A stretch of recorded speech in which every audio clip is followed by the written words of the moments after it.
बिस्मिल्लाहिर्रहमानिर्रहीम। नाज़रीन, मैं हूं जावेद बलोच और उम्मीद है आप लोग खैरियत होंगे। आज कौमी असम्बली का इंतहाई अहम इजलास जिसमें बड़े फैसले किए गए, कानून सादी की गई और 6 बिल जो है पास करवाए गए। इस मौके पर अपोजिशन ने शोर शराबा किया, हंगामा राई की और जो बिल की कापियाँ थीं वो भी फाड़ दी गई। ये बिल क्या थे? एक बिल तो जो है वो सुप्रीम कोर्ट के जजों की तादाद के हवाले से था, जो अब 34 कर दी गई है। 33 जज होंगे, 1 जस्टिस, और फिर टोटल तादाद जो है वो 34 होगी। फिर इसके बाद आर्मी एक्ट में जो है तरमीमी बिल भी मंजूर किया गया है। तीनों सर्विस चीफ्स की जो मुद्दत मुलाजमत है वो 3 से 5 साल कर दी गई है। ये बड़ा अहम फैसला है। और इसके साथ साथ इस्लामाबाद हाई कोर्ट के जजों की तादाद भी जो है वो भी बढ़ा दी गई है। तादाद 9 से 12 कर दी गई है। प्रैक्टिस एंड प्रोसीजर एक्ट के कानून में भी तब्दीली की गई है और अब जो आईनी बेंच का सरबराह होगा वो मेंबर होगा उस कमेटी का, जिसे practice and procedure act committee कहते हैं। इस पर हम बात करेंगे और फिर हम बात करने जा रहे हैं कि जो सियासत है पाकिस्तान की वो किस तरफ जा रही है। 26वीं आईनी तरमीम पर जो है अमल दरामद शुरू हो चुका है। क्या तहरीक इंसाफ जो है जुडिशल कमीशन का हिस्सा तो कल बनेगी। कल बड़ा अहम इजलास है जुडिशल कमीशन ऑफ पाकिस्तान का, जिसमें न सिर्फ जो आईनी बेंच के जज हैं उनका तकर्रर होगा, बल्कि जो आईनी बेंच के का सरबराह है उसका भी चुनाव कर लिया जाएगा। इसलिए तहरीक इंसाफ ने इस जुडिशल कमीशन का हिस्सा बनने का फ़ैसला किया है। इससे पहले आपको याद है कि तहरीक इंसाफ के बानी चेयरमैन किसका कहना था कि जो 26वीं आईनी तरमीम के हक़ में होगा वो गद्दार तस्वर किया जाएगा, लेकिन फिर अदालत से फ़ैसला हुआ और 26वीं आईनी तरमीम का हिस्सा तहरीक इंसाफ बन गई। हमारे साथ पहले सर्कल में मौजूद होंगे हसन रज़ा पाशा साहब, सीनियर कानूनदान है सुप्रीम कोर्ट के। भाई साहब, आपका बहुत शुक्रिया वक्त देने का। भाई साहब, बड़ी अहम जो है वो कानून सादी की गई है, बड़े अहम बिल पेश हुए हैं और पास भी कर लिए गए हैं कौमी असम्बली के इजलास से, और अब सेनेट ऑफ पाकिस्तान का इजलास भी हो रहा है। लिहाजा कौमी असम्बली के बाद जो है अब सेनेट से ये बिल पास हो जाएंगे। भाई साहब, क्या कहते हैं? सुप्रीम कोर्ट में जो जजों की तादाद है वो 34 कर दी गई है। बड़े अरसे से ये सवाल उठ रहा था कि जो पेंडिंग केसेस हैं वो इल्तवा का शिकार हैं, उस पर काम नहीं हो रहा, और अब एक सुप्रीम कोर्ट की कमेटी भी बनी है जो इन पेंडिंग केसेस का फैसला करेगी और इसको जल्द निपटाने के लिए इकदाम करेगी।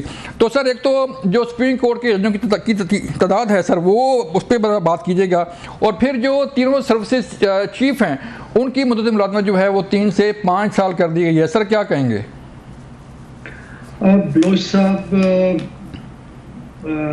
एक तो लग रहा है कि जो सुप्रीम कोर्ट के मुतबादल एक पूरी सुप्रीम कोर्ट आ गई है।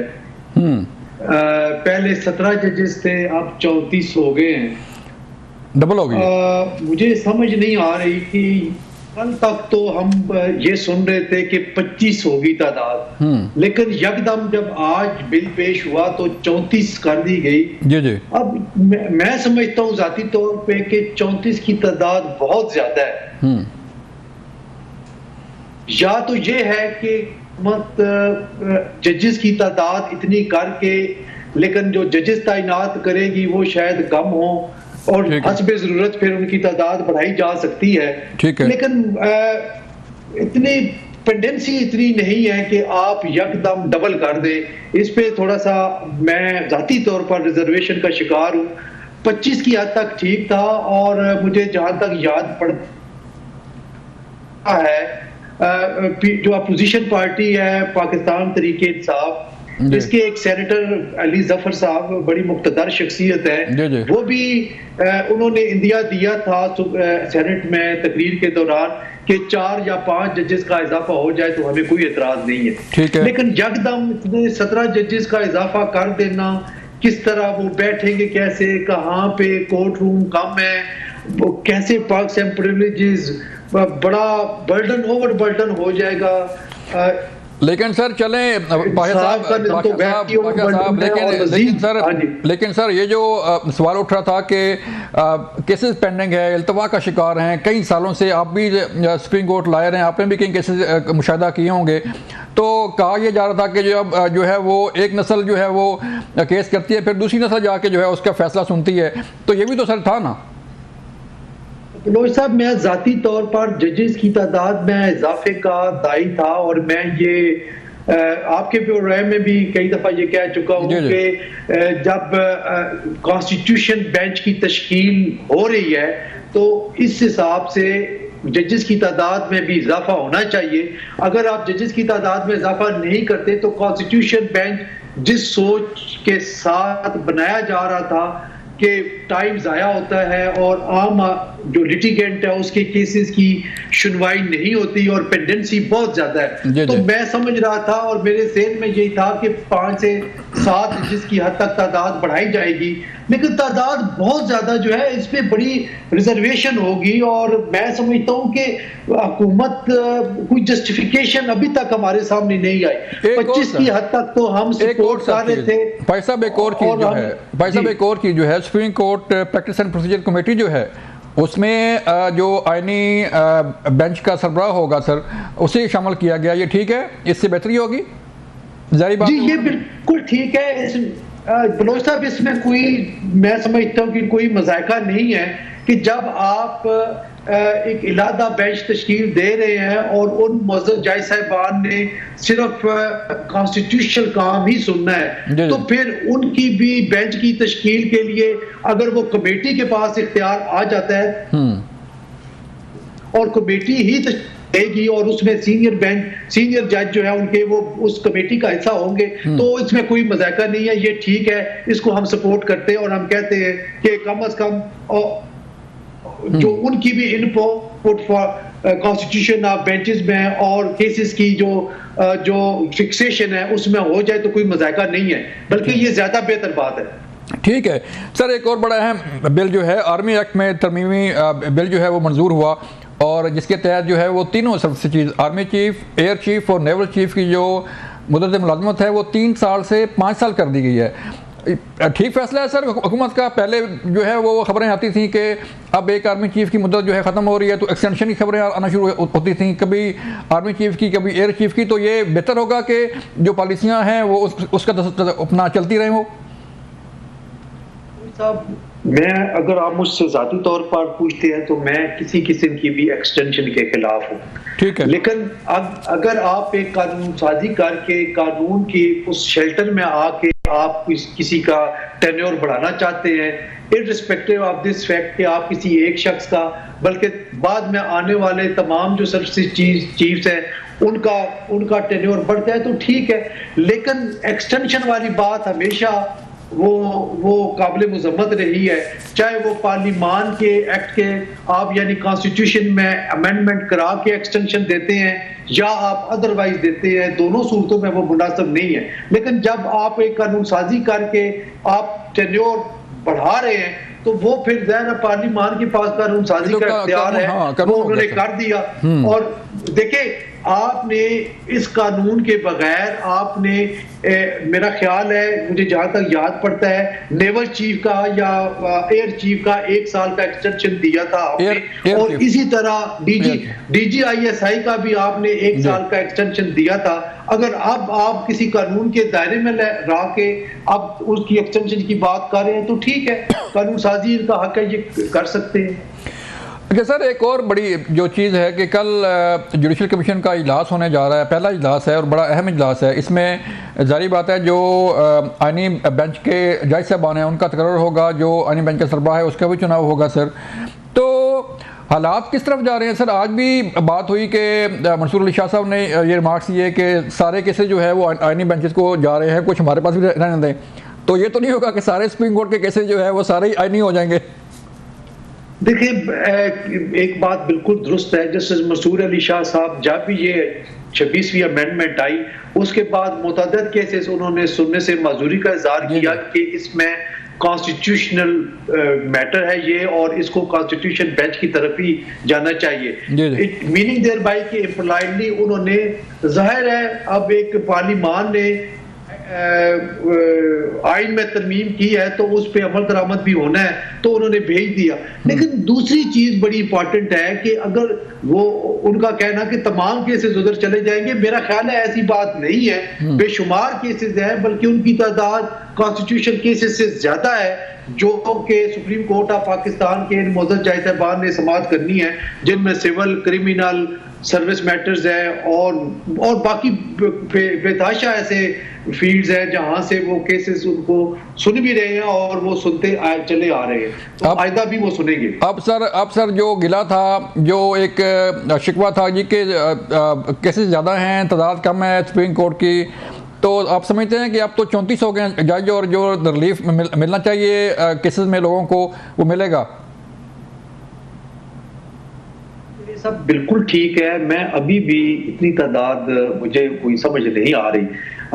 पेंडेंसी इससे भी ज्यादा नीचे ट्रायल कोर्ट्स में है, सिविल जजेस की तादाद कम है, मैजिस्ट्रेट्स की तादाद कम है, उनके पास रोज 125 150 केसेस लगे होते हैं। वहां पे अगर ज्यादा बढ़ाई जाती तो वो बेहतर था, क्योंकि बहुत सारे केसेस नीचे ही दम तोड़ देते हैं एपेलेट कोर्ट तक, आगे जाके 40% जो है वो हाई कोर्ट में आते हैं और हाई कोर्ट से फिर 20% आके सुप्रीम कोर्ट में जाते हैं। तो अगर पेंडेंसी ज्यादा है जो कि लाखों में है, तो वो है ट्रायल कोर्ट्स में, वहां पे जजेस की तादाद में इजाफा जरूर होना चाहिए।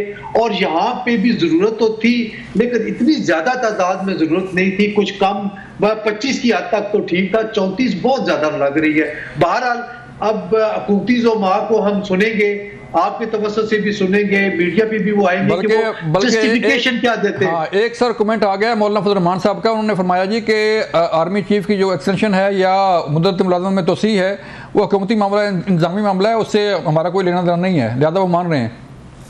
जी हाँ, जहां तक तो आर्मी चीफ कानून साजी होगी ना सर? बलोच साहब, मैंने भी इससे मिलती जुलती बात की है।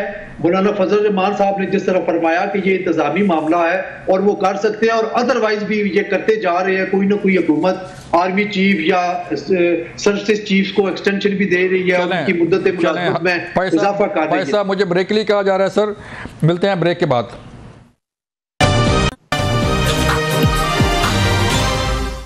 वेलकम बैक नाज़रीन, हम बात कर रहे हैं एक तो 26वीं तरमीम की और दूसरी तहरीक इंसाफ की, पॉलिटिक्स की। अमर मुगल साहब, 9 नवंबर को सवाबी पावर शो होने जा रहा है, क्या प्लान है सर? पहले ये जलसा पेशावर था, मनसूख हो गया, अब सवाबी होने जा रहा है। कोई तादाद की थी कि कारकुन नहीं आएंगे या कोई और वजह बनी है कि इसे चेंज कर दिया? मैं एक थोड़ा सा मंदोखेल साहब ने बात की है कि 2022 में कह रहे हैं मैंने बिल पेश किया था। आप मेरा सवाल ही नहीं समझे मंदोखेल साहब, हमने नहीं माना आपके बिल को या हमने एग्री नहीं किया। मेरा सवाल तो ये था कि 9 अप्रैल 2022 के बाद तो आपकी हुकूमत थी, आपने उस वक्त क्यों नहीं जजेस की तादाद बढ़वाई? फिर जब पिछले साल आए काजी फायज ईसा, उसके बाद फिर हमारा मैंडेट लूट के आप दोनों पार्टियां आ गई इक़्तिदार में, आपने उस वक्त क्यों नहीं बढ़ाई जजों की तादाद? मेरे सवाल का तो आपने जवाब दिया नहीं है। हाँ। आपने ये पिछले 2-2.5 साल में तादाद क्यों नहीं बढ़ाई? बस इसका जवाब दे दें। आप उसी वक्त क्यों बढ़ा रहे हैं कि जब आपने अपनी मर्जी की आईनी तरमीम की मंसूर अली शाह का रास्ता रोकने के लिए, और जब आपने देखा कि नए चीफ जस्टिस आपके एजेंडे के मुताबिक नहीं चल रहे हैं, तो चले आप इस तरह करते हैं कि तादाद बढ़ा के इनको घेरा डाल लेते हैं। हाँ। तो इसका जवाब दें, कौम को ये बताएं कि ये पिछले 2.5 साल में आपको ये अजीम शान ख्याल क्यों नहीं आया तादाद बढ़ाने का, अब क्यों आया है? अब आए आपके सवाल की तरफ। देखें जी, चले आमिर भाई होल्ड कीजिएगा, मैं अली गौर बलोच साहब से ये सवाल लेके चलता हूँ, आपका सवाल पूछता हूँ सर। अली गौर बलोच साहब, ये बहस हो रही है, आमिर साहब ये क्वेश्चन कर रहे हैं बार बार कि पहले तो मेरा सवाल ये था कि 26वीं तरमीम जो है वो आपने नहीं मानी, और अडयाला से पैगाम था पहले कि खान साहब का जी कि जो मानेगा वो गद्दार होगा, फिर मान ली गई, और अब आमिर साहब कह रहे हैं कि जी लॉ ऑफ द लैंड है, हमें मानना पड़ रहा है।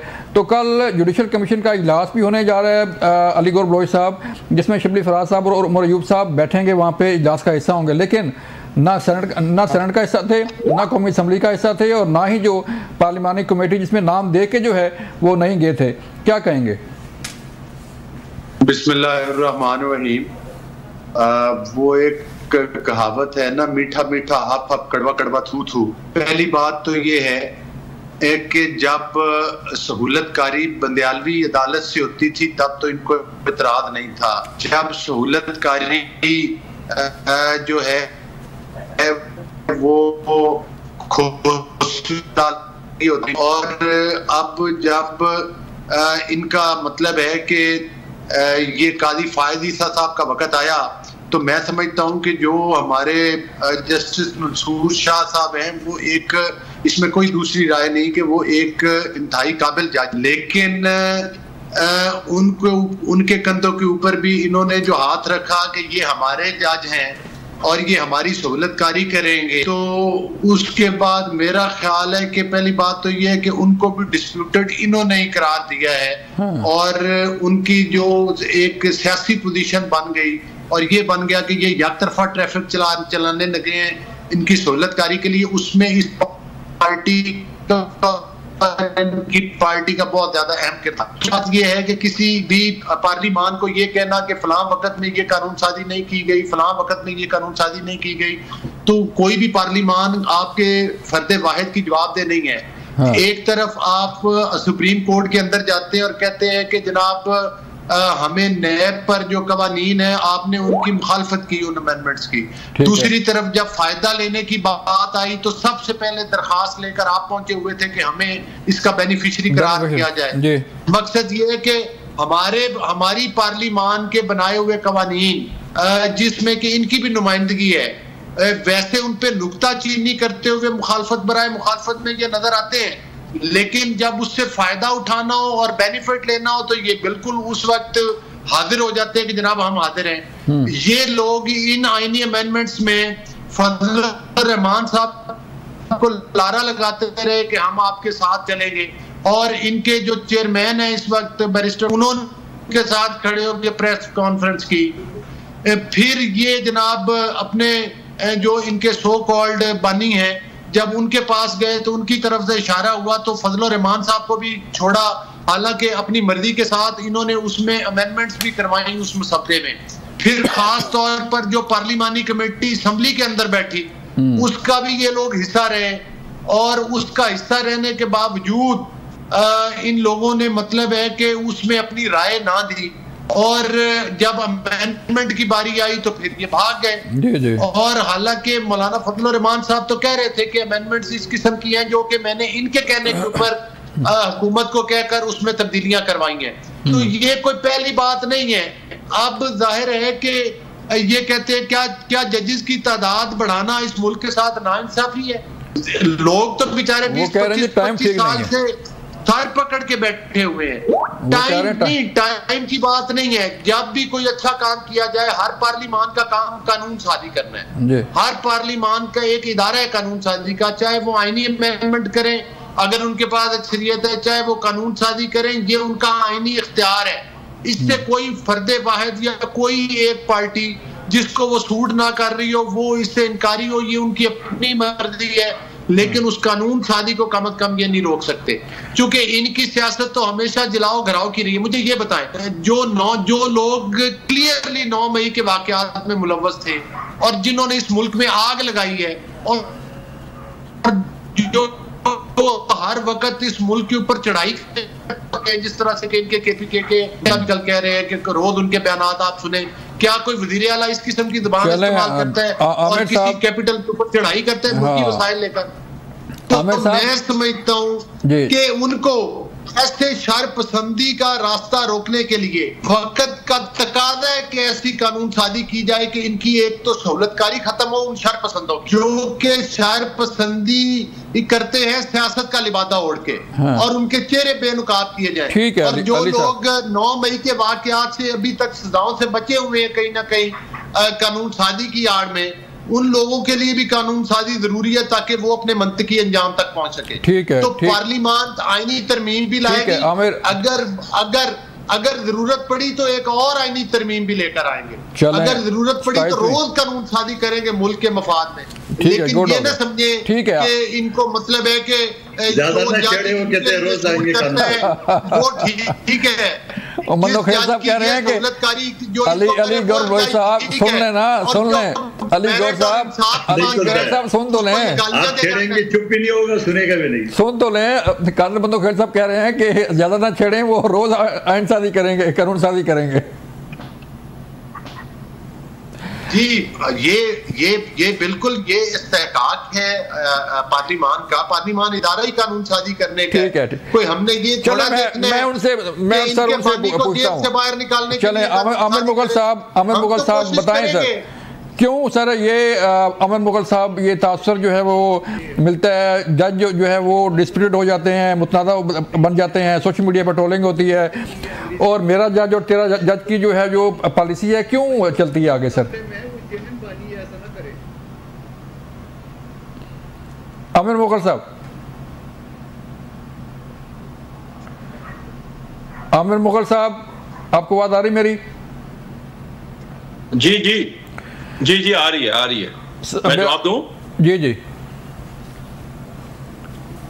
देखें जी, अभी बात की मेरे भाई अली गौर बलोच साहब ने कि मंसूर अली शाह को तहरीक इंसाफ ने मुतनाज़ा बनाया है और कहते हैं बड़े अच्छे जज हैं वो।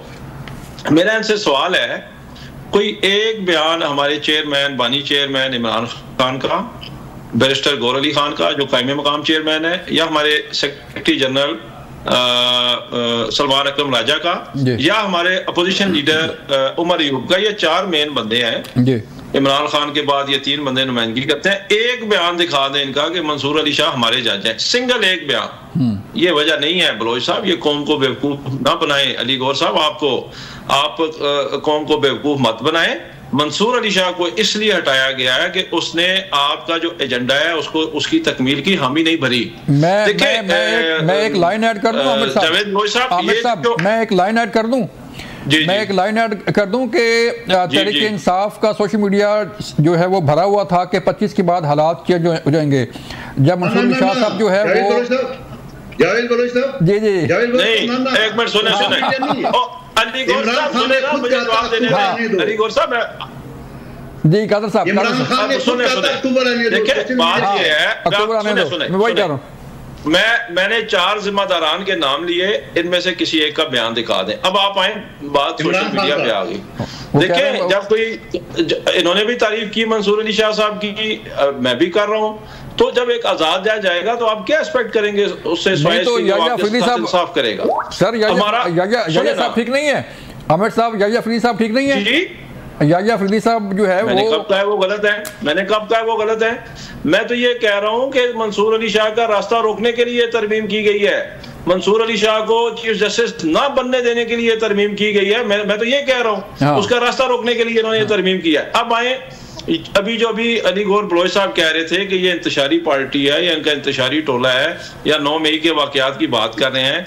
और मेरे भाई 9 मई का ढोल आपका पीट के फट चुका है, आपका 9 मई का ढोल। हम आपसे कह रहे हैं जब से 9 मई हुआ है कि इसकी जुडिशियल इंक्वायरी करवाएं, सामने आए इसका बेनिफिशियरी कौन था। मैं एक सवाल आपसे करता हूं दोनों से, मतलब खैर साहब आपसे भी और अली गौर बलोच साहब आपसे। 9 मई के हवाले से अभी दूध का दूध पानी का पानी हो जाएगा। जावेद बलोच साहब इनसे जवाब मुझे लेके दें। 2 बंदे हैं, मुराद रास और अंदलीब अब्बास। मुराद रास के बारे में आपके जो आईजी हैं, जिनको पूरे पाकिस्तान से चुन के लगाया गया इस्लामाबाद पंजाब का आईजी, अवाम को मारने के लिए, उन पे जुल्म सितम करने के लिए, उन्हें अगवा करने के लिए, उनके घर बार को लूटने के लिए, डॉक्टर उस्मान अनवर, उन्होंने प्रेस कॉन्फ्रेंस की 9 मई के बाद कि डॉक्टर मुराद रास जो है वो मरकजी मुल्ज़म है, इसकी पता नहीं 86 के पता नहीं 36 कालें ट्रेस हुई हैं और ये मरकजी मुल्ज़म है कोर कमांडर हमले का। क्या किया उस पे, क्या कार्रवाई की? उसने प्रेस कॉन्फ्रेंस की, पीटीआई छोड़ी, वो दूध से धुला हो गया, उसको आपने बिल्कुल पाक साफ कर दिया। इस सवाल का जवाब दें, अगर 9 मई की आप बात करते हैं तो डॉक्टर मुराद रास को क्यों नहीं पकड़ा आपने आज तक? दूसरा मेरा सवाल, वो एक गाड़ी, इन 2 सवालों का जवाब दे दें, 9 मई के ड्रामा कौन के सामने आ जाएगा जो ये बार 9 मई मुझे सर ना असल में अपना अमर भाई एक ब्रेक लेनी है, काफी छोटा सा सवाल है, बस मेरा सवाल कंप्लीट होने दे। अंदलीब अब्बास गाड़ी के ऊपर खड़ी थी और सनरूफ पे, और खदीजा शाह गाड़ी चला रही थी। खदीजा शाह ने 1 साल जेल में गुजारा इसलिए कि उसने प्रेस कॉन्फ्रेंस करके पीटीआई नहीं छोड़ी, और अंदलीब अब्बास एफआईआर में भी नामजद थी, उसने पीटीआई छोड़ी, प्रेस कॉन्फ्रेंस की, इस्तेकाम पाकिस्तान में शामिल हुई, तो उसको वो पाक साफ हो गई। तो इस सवाल का जवाब दोनों मुझे ये दे दे, ये 9 मई है आपका? ब्रेक सर लेते हैं। और खुदीजा शाह साहबा जो है वो उनकी तस्वीर भी आपने देखी होगी एक इजलास में बैठे हुए, उस पर भी बात करेंगे ब्रेक के बाद।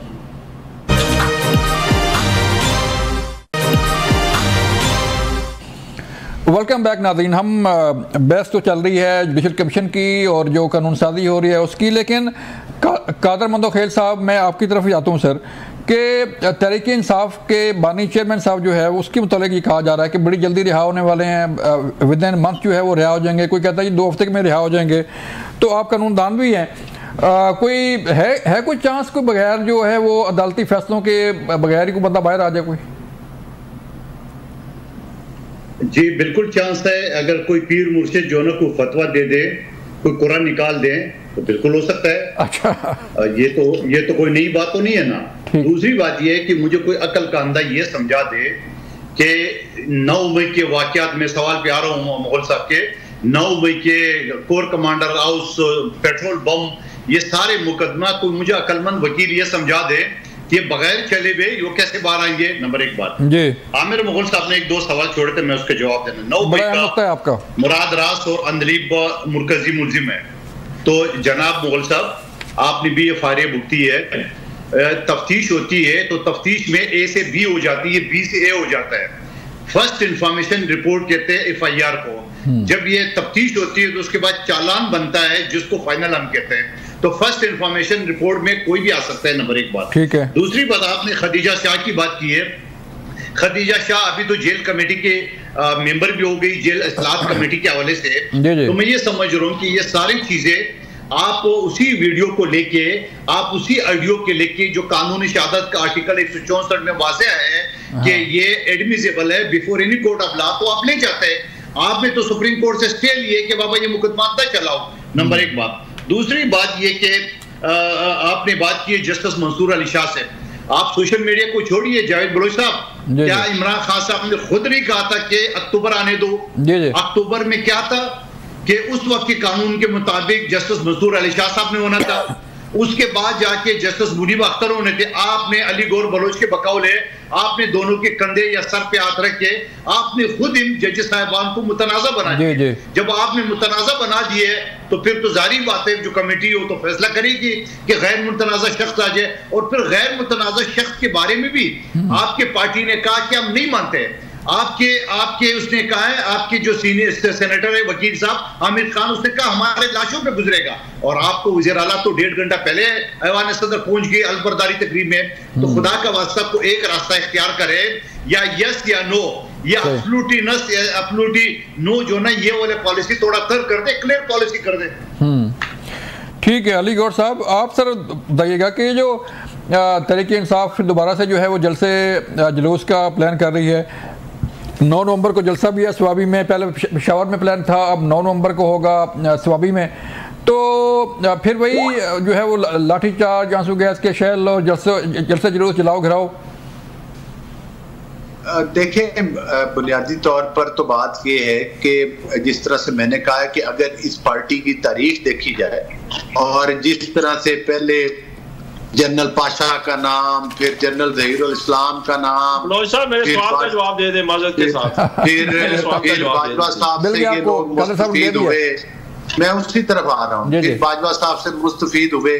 ये वो पार्टी है जो बार बार पाकिस्तान के ऊपर किसी न किसी तरह से गैर जमहूरी तरीकों के साथ और पाकिस्तान के ऊपर हमला आवर होती है। आप चाहे इनका रिकॉर्ड चेक करना हो तो ये देख ले, ये तो पाकिस्तान को श्रीलंका देखना चाहते हैं, ये तो पाकिस्तान को डिफॉल्ट देखना चाहते हैं, ये IMF को खतूत लिखते हैं कि पाकिस्तान को कर्जे ना दिए जाए ताकि पाकिस्तान डिफॉल्ट हो जाए और श्रीलंका बन जाए। ये तो इनके ख्वाब है। दूसरी बात ये है कि ये कह रहे हैं कि जनाब दहशतगर्दी में फलां बंदा जो था वो इन्वॉल्व था और बाकी चले। ये अगर इनके बकौल इनकी बात दुरुस्त मान ली जाए कि मुराद रास भी शामिल था और इंदलीब अब्बास भी शामिल थी, तो इसका मतलब ये हुआ कि ये तस्लीम कर गए ना कि 9 मई का वाकयात करने वाले यही लोग हैं और 9 मई के मुजरिम यही लोग हैं बकौल आमिर साहब के।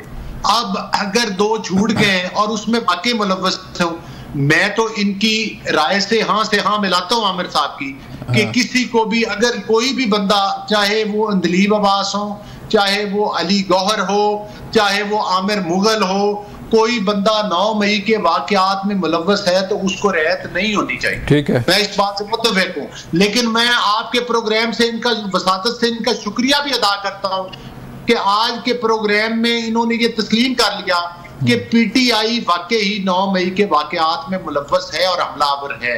लिहाजा आज तक ये इनकी सहूलतकारी फिर भी कहीं ना कहीं से हो रही है कि ये उस तरह की सजाओं से बचे हुए हैं, और इसीलिए इनको अपना मनपसंद चीफ जस्टिस चाहिए, मनपसंद की अमेंडमेंट चाहिए, मनपसंद के फैसले चाहिए, ताकि ये 9 मई के वाकयात को हजम कर सके। मुझे तो वो हजम होते हुए नजर नहीं आते। ये लोग असम्बलियों में बैठ के अपने तमाम प्रिविलेजेस तो हासिल कर रहे हैं, लेकिन जो बानी है वो जेल में बैठा हुआ है और ये मजे इधर लूट रहे हैं। हाँ। और कुछ लोग तो, इमरान खान की बहनों ने कहा है कि इमरान खान को वैसे ये भी कहा जा रहा है अली गौहर बलोच साहब के ट्रंप जीत गए तो फिर शायद तरीके से बानी चाहिए। आप ये कहते हैं कि ट्रंप जीत जाएगा तो हमारी किस्मत बदल जाएगी। पहले ये कहते थे कि एब्सोल्युटली नॉट, और हमारे खिलाफ ये अमेरिका का साइफर लहराते थे। अब कहते हैं ट्रंप में आकर बचाएगा। ओ भाई को खुदा का खौफ करो। इसका मतलब है कि वो साइफर वाला भी सारा झूठ था ना। हाँ। ये भी आपने तस्लीम कर लिया, चूंकि आप तो तकिया ट्रंप पर लगाए हुए बैठे हैं। छोड़ दे इन बातों को। और असल बात ये है कि पाकिस्तान में आप देखें ना, पाकिस्तान की मईशत जब से इन लोगों के इर्द गिर्द कानून का शिकंजा थोड़ा सा तंग हुआ है, पाकिस्तान की मईशत बेहतर होना शुरू हो गई, पाकिस्तान की करेंसी स्टेबल हो गई है, पाकिस्तान में गुर्बत की शरह नीचे आई है, पाकिस्तान में महंगाई की शरह जो है वो नीचे आई है, पाकिस्तान में स्टॉक एक्सचेंज ने नए रिकॉर्ड बनाने शुरू किए हैं, पाकिस्तान में मार्कअप की शरह नीचे आई है बैंकों के अंदर। तो अब इनसे पाकिस्तान की तरक्की हजम नहीं हो रही, इसीलिए तो वो गंडापुर कहता है कि मैं इस्लामाबाद पर हमलावर हो जाऊंगा। मेरा ख्याल है वो पहले भी मौका आने पे भाग गया था, जिस तरह 9 मई के वाकयात में ये लोग बच्चों को फंसाकर भाग गए थे, और बाद में पानी पीटीआई ने भी कह दिया कि जनाब ये लोग जो है मैं तो इनको पहचानता ही नहीं हूँ कि, और मैं इनका साथी भी नहीं हूँ कि इनको छोड़ा जाए। हाँ। तो टाइम आने पे ये इसी तरह मासूम लोगों को लेकर आते हैं। वो बेचारे सरकारी मुलाजमीन जो कि केपीके के सरकारी मुलाजमीन, उनको सरकारी गाड़ियों में बिठा के लाते हैं। इधर जब वो पकड़े जाते हैं तो फिर ये उनके वारिस नहीं बनते। तो मकसद ये है कि इनके पास अगर अपने लोग हैं तो ये बेचारे सरकारी लोग। ठीक है आमिर साहब, ये और बल्दियाती इलेक्शन, हालिया बल्दियाती इलेक्शन हारने के बाद केपीके में वो इनकी पॉपुलैरिटी भी आहिस्ता आहिस्ता एक्सपोज होती जा रही है। चलें आमिर साहब, ये अली गौहर बलोच साहब जो है जो कह रहे हैं कि दोबारा फिर हमला होगा इस्लामाबाद पे, फिर चढ़ाई होगी, फिर जो है वो जो दावे किए जा रहे हैं मैं आ जाऊँगा ले जाऊँगा, तो फिर वही सर जलाओ गिराओ या कोई पुरअमन एहतजाज होगा? देखें जावेद बलोच साहब, अली गौहर साहब ने, सबसे पहले तो मैं उनका शुक्रिया अदा करता हूँ कि उन्होंने मेरे मौक़िफ़ की हमायत की कि अगर इस गवर्नमेंट ने चलो दोनों ने एक दूसरे के मौक़िफ़ की हिमायत कर दी, फिर फैसला हो गया तो सबका एहतसाब होना चाहिए। हाँ। सुने मैं इनका शुक्रिया अदा करता हूँ। इन्होंने कहा तो इन्होंने तो मेरी बात साबित कर दी। हाँ। कि 9 मई को पॉलिटिकल विक्टिमाइजेशन के लिए इस्तेमाल किया जा रहा है। जो बंदा पीटीआई छोड़ेगा उस पर कोई 9 मई का केस नहीं है। हाँ। जो पीटीआई नहीं छोड़ेगा उस पर 9 मई का केस है। तो मैं थैंक यू बोलता हूँ अली गौहर बलोच साहब आपका, आपने मेरे मौक़िफ़ को दुरुस्त साबित कर दिया। और अब जो बात की थी एक मंदो खेर साहब ने कि कोई प्रोसेस हुआ होगा जिसमें वो बेगुनाह हुए होंगे, तो भाईजान मेरे सवाल का जवाब आप अगले प्रोग्राम में दे दीजिएगा। कौन सा प्रोसेस हुआ जिसमें मुराद राज बेगुनाह हो? क्यों भाई, उसने प्रेस कॉन्फ्रेंस की, यही प्रोसेस है पाकिस्तान में। सर मेरा सवाल आप प्रेस कॉन्फ्रेंस करें, आप पाक साफ हैं, आप इस तरह धुले हुए हैं जिस तरह आप अभी मां के पेट से पैदा होके आए हैं। अगर आप प्रेस कॉन्फ्रेंस करके पीटीआई नहीं छोड़ेंगे तो आपके ऊपर सारे दुनिया के इल्जामात लगेंगे, सारी दफात आप पे लगेगी। अगर आप छोड़ देंगे तो आप बिल्कुल पाक साफ हैं जिस तरह आप अभी एक मिनट पहले आप पैदा हुए। जो मैंने सवाल किया उसका जवाब दे देना जी। आपने अभी जो सवाल किया है कि क्या होगा, देखें इस्लामाबाद आ रहा हूँ, सुने मैं उसी का जवाब जलाओ गिराओ तो इनकी तरफ से किया जाता है। सुने जलाओ गिराओ तो इनकी तरफ से किया जाता है। तहरीके साहब तो हमेशा पुरअमन एहतजाज करती है। अभी 4-5 अक्टूबर को क्या हुआ, जब आप मुझे बताएं, जब आ रहा था अली मीन गंडापुर, उसके रास्ते में खंदकें किसने खोदी, उसके ऊपर बुलेट किसने फायर किए, हजारों शेल किसने फायर किए, उसके रास्ते में कीलें किसने बिछाई? इन्होंने ही बिछाई ना। क्या उसका राइट नहीं है क्या KPK आप पाकिस्तान का हिस्सा नहीं समझते? क्या जमहूरियत में एहतजाज करना और जमहूरियत में लॉन्ग मार्च करना या जमहूरियत में प्रोटेस्ट करना जुर्म कब से हो गया है? तो एहतजाज को पुरतशद्दुद तो ये बनाते हैं, उन पे एहतजाज से पहले आप जाके कारकुनान के घरों से उनके बेटों को उठा लेते हैं, भाइयों को उठा लेते हैं, खुद उनको उठा लेते हैं, हत्ता कि आप तो औरतों को भी नहीं छोड़ते। अभी आपने इंतजार पंजोथा के साथ क्या किया? शर्म है इस रियासत को, इस माशरे को, इस सोसाइटी को? मुझे अब्दुल कादिर मंदो खैर साहब, आपको अली गौर बलोच साहब, आपको, हम सबको शर्म है इस वाक़े पे? आज ये इंतजार पंजोथे के साथ हुआ है, कल ये आपके साथ हो सकता है, कल ये मेरे साथ हो सकता है, कल ये मंदो खैर साहब के साथ हो सकता है। आपको कोई बंदा अच्छा नहीं लगता, उसकी कोई बात अच्छी नहीं लगती, उसको आप कोर्ट में पेश करें, आप बेशक झूठे केस बनाएं, जो भी करें, लेकिन कोर्ट में लेके जाएं उसको। ये कौन सा तरीका है? एक बंदा आपके एजेंडे के मुताबिक नहीं चलता, आप बहुत शुक्रिया आपके वक्त का। आमिर साहब, प्रोग्राम का वक्त खत्म हो गया। नाजरीन, ये था क्या प्रोग्राम। आमिर साहब आपका शुक्रिया, अली गौर साहब आपका शुक्रिया, कादिर मंदो खैर साहब आपका शुक्रिया। नाजरीन, हमने तमाम लोगों के जो राय है वो आपके सामने रखी है, फैसला आपने करना है। अपना ख्याल रखिएगा। अल्लाह हाफिज़।